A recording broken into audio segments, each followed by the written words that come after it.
public education universal in the last century, we became, not figuratively, literally, the best educated public in the world, and better prepared than any other nation. And I would argue that it's one of the reasons why we were so successful and have been so successful. But as you've all observed, other nations have caught up. In the 21st century, in my view, I think the vast majority of the Americans, 12 years of universal education is not enough. And that we're going to be outcompeted by the rest of the world if we don't take action. But here's the deal. The cost of education beyond high school has gone up significantly.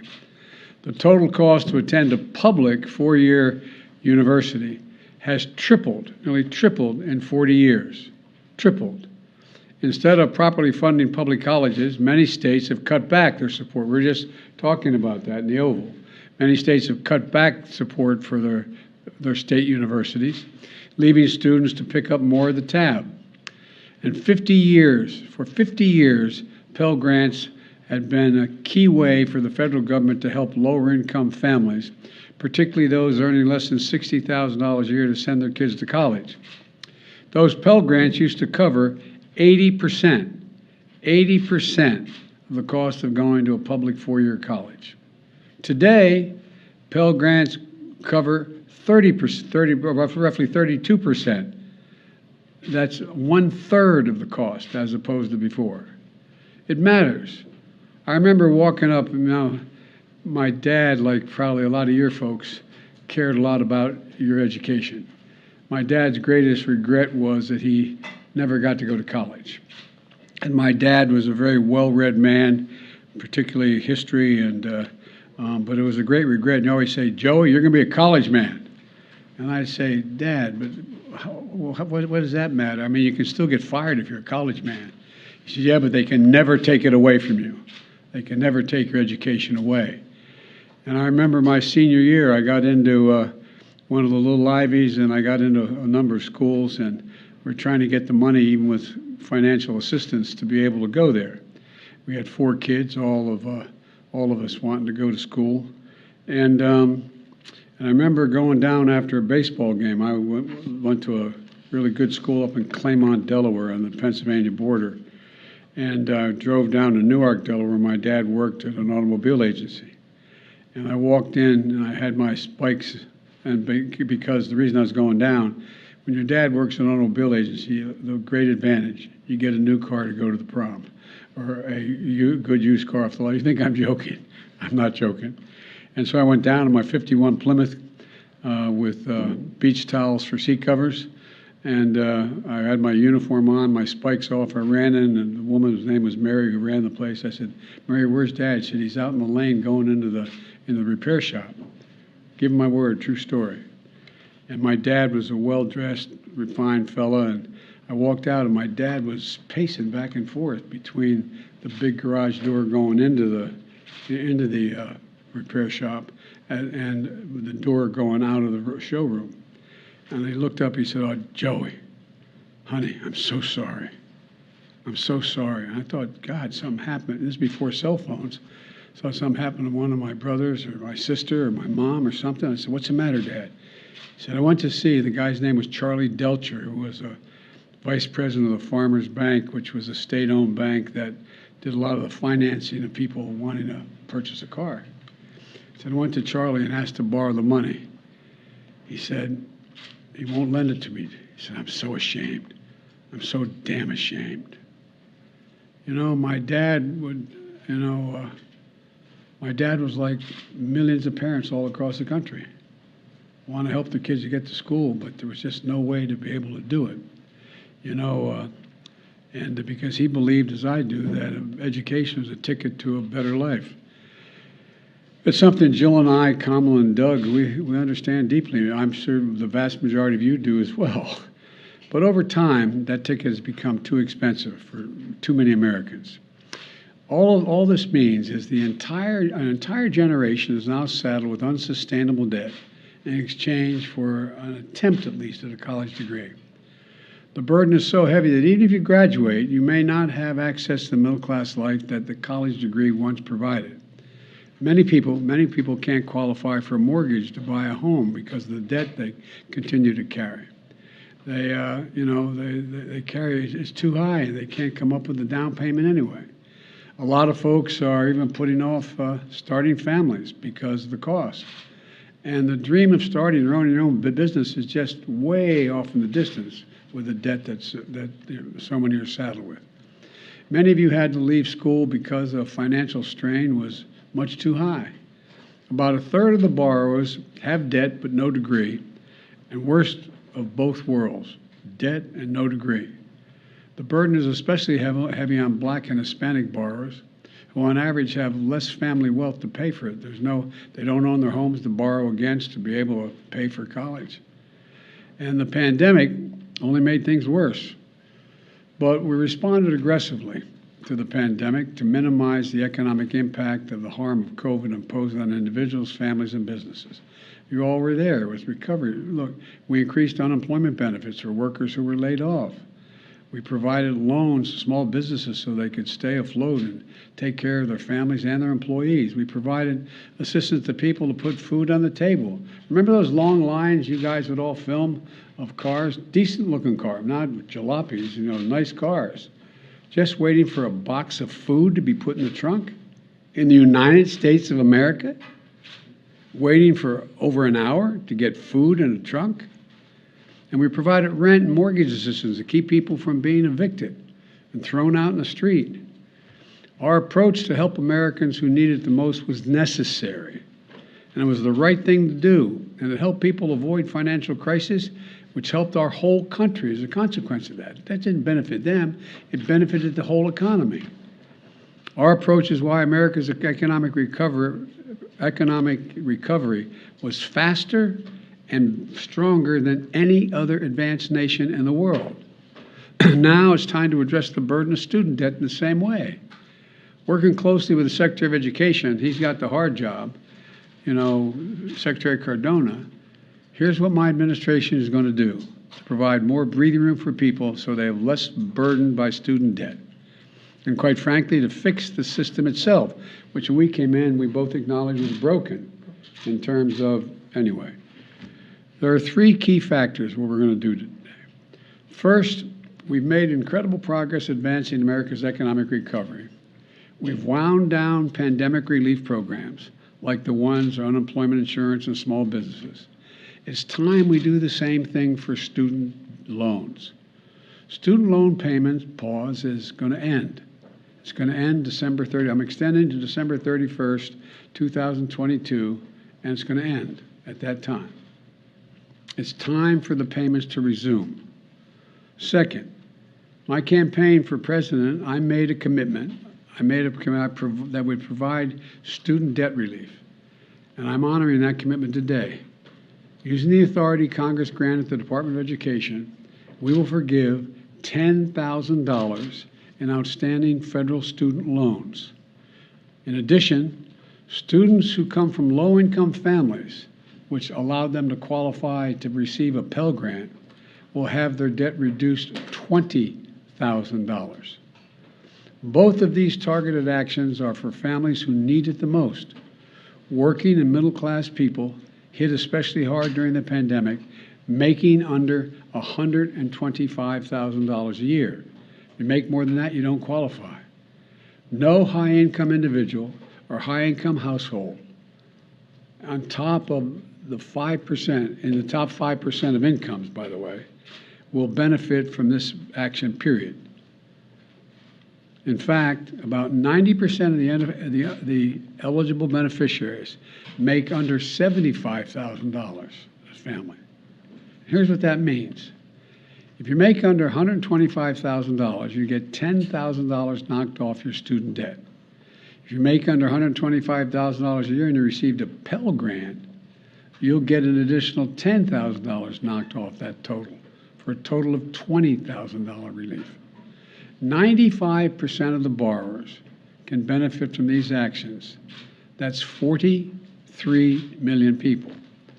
Of the 43 million, over 60% are Pell Grant recipients. That's 27 million people who will get $20,000 in debt relief. Nearly 45% can have their student debt fully canceled. That's 20 million people who can start getting on with their lives. All this means people can finally crawl out from under that mountain of debt, to get on top of their rent and their utilities, to finally think about buying a home or starting a family or starting a business. And by the way, when this happens, the whole economy is better off. In the coming weeks, the Department of Education will lay out in detail a short and simple form to apply for this relief, along with information when this application process opens. By resuming student loan payments at the same time as we provide targeted relief, we're taking an economically responsible course. And as a consequence, about $50 billion a year will start coming back into the Treasury because of resumption of debt. Independent experts agree that these actions taken together will provide real benefits for families without meaningful effect on inflation. Let's be clear. I hear it all the time. How do we pay for it? We pay for it by what we've done. Last year, we cut the deficit by more than $350 billion. This year, we're on track to cut it by more than $1.7 trillion by the end of this fiscal year, the single largest deficit reduction in a single year in the history of America. And the Inflation Reduction Act is going to cut it by another $300 billion over the next decade because Medicare will be paying less for prescription drugs, and over $1 trillion if you add it out for the next 2 decades. The point is this: there is plenty of deficit reduction to pay for the programs, cumulative deficit reduction to pay for the programs many times over.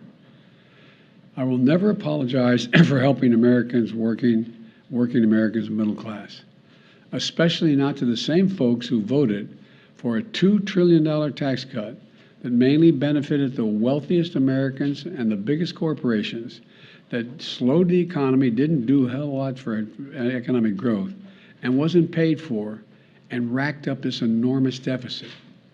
Just as we've never apologized when the federal government forgave almost every single cent of over $700 billion in loans to hundreds of thousands of small businesses across America during the pandemic. No one complained that those loans caused inflation. A lot of these folks in small businesses are working in middle-class families. They needed help. It was the right thing to do. So the outrage over helping working people with student loans, I think, is just simply wrong, dead wrong. Third thing, we're fixing the student loan program system itself. We've talked about this at length. This is really important. We're proposing to make what's called an income-driven repayment plan simple and fair. And here's how. No one with an undergraduate loan today or in the future, whether for a community college or a four-year college, will have to pay more than 5% of their discretionary income to repay their loan. That's income after you pay the necessities like housing, food, and the like. You currently pay 10%. We're cutting that in half to 5%. And after you pay your loan for 20 years, your obligation will be fulfilled if it hadn't already been fulfilled, meaning you won't have to pay any more, period. And borrowers whose original balance was less than $12,000, many of whom are community college students, will be done paying just after 10 years. These changes will save more than $1,000 a year on average for the borrower. It's a game changer. We're also fixing what's called, and this has been the bane of driving me crazy when I was out of office, the Public Service Loan Forgiveness Program. Now, this program forgives student loans to encourage those students who have those loans if they go and do public service. Think of the millions who are public school teachers, local police officers, workers at local charities, members of the military and the National Guard, and so many more. Think of the folks who work for federal, state, local, tribal governments, keeping essential services going, responding to natural disaster, all those firefighters and cops. The program is designed so that if you serve in one of these jobs, and we'll be able to list those and you'll be able to accurately assess whether you do, and make your loan payments for 10 years, even if it's not consecutive years, your remaining balance will be completely forgiven. It's a great idea, but the program's a mess. It's so inefficient and complicated, too many people just give up. Think if a service member defers their student loan payment while they're deployed. The system is so restrictive that their active duty service didn't count as public service, and the loan isn't forgiven as promised. It's outrageous. Well, the man to my left is going to fix it. The Department of Education has recently proposed changes that will make this program work better and over the long term, much better. And now the department issues emergency temporary changes to retroactively credit public service so it counts and loans are forgiven. Since I've been in office, more than 175,000 teachers, nurses, police officers have been able to get over $10 billion in loan forgiveness so far through this program. But this opportunity expires on October 31st, 2022. So my message to all servants, all public servants, all those who are the ones that are volunteering, is out with student debt to go. Here's what you want, if you're worried about how to do it, go to pslf.gov before October 31st to see if you qualify for public service student loan forgiveness. This is another game changer. And we're going to have people who are there to help get you, help direct you and work you through the process. And one more big change we're making to the system is we're holding colleges accountable for jacking up costs without delivering value to students. We've all heard of those schools luring students with a promise of big paychecks when they graduate, only to watch these students be ripped off and left with mountains of debt. And my predecessors looked the other way, for some reason, with good reason, to do anything about this fraud. My administration is taking it on. For example, the Department of Education works with private education associations to accredit colleges and universities so they can receive federal aid. Well, last week the Department of Education fired a college accreditor that allowed colleges like ITT and Corinthian to defraud borrowers. And combined with our emergency actions, the Public Service Forgiveness Program and other actions we've taken, we've been able to cancel more than $32 billion in student debt for 1.6 million borrowers, including those defrauded by these bad acting schools. Our goal is to shine a light on the worst actors so students can avoid these debt traps. Now, I understand not everything I'm announcing today is going to make everybody happy. Something is too much. I find it interesting how some of my Republican friends who voted for those tax cuts and others think that we shouldn't be helping these folks. Something is too little, but I believe my plan is responsible and fair. It focuses the benefit on middle class and working families. It helps both current and future borrowers, and will fix a badly broken system. And these actions build on my administration's effort to make college more affordable in the first place. It includes unprecedented investments, nearly $6 billion in historic black colleges and universities, much of which is focused on pandemic relief to help students cover tuition and other costs so they could stay in school. And I must be honest with you, I'm going to continue to fight for doubling the Pell Grants. I didn't get that done this time. Let me say it again. 12 years of universal education is not enough. I'm going to continue to work for universal pre-K for every 3- and 4-year-old, and universal community college for education beyond high school. Let me close with this. I ran for office to grow the economy from the bottom up and the middle out. Because when we do that, everybody does better. Everybody does well. The wealthy do very well, the poor have a way up, and the middle class can have breathing room. And that's going to help America win the economic competition of the 21st century, because much of my time is spent, how do we remain the most competitive nation in the world with the strongest economy in the world, with the greatest opportunities in the world? That's what today's announcement is about. It's about opportunity. It's about giving people a fair shot. It's about the one word America can be defined by: possibilities. It's all about providing possibilities. We're going to have a lot more to say about this. There's a lot of material that's going to be put out as to how this is being implemented. And I want to thank you all, and God bless you all. Thank you, thank you, thank you. Mr. President, how much advance notice did you have of the FBI's plan to search Mar-a-Lago? I didn't have any advance notice. None. Zero. Not one single bit. Thank you. Mr. President, is this unfair to people who paid their student loans or chose not to take out loans? Is it fair to people who, in fact, do not own multi-billion-dollar businesses to see why these guys get them all affected? Is that fair? What do you think? What about people who paid their loans, though, struggled to pay their loans?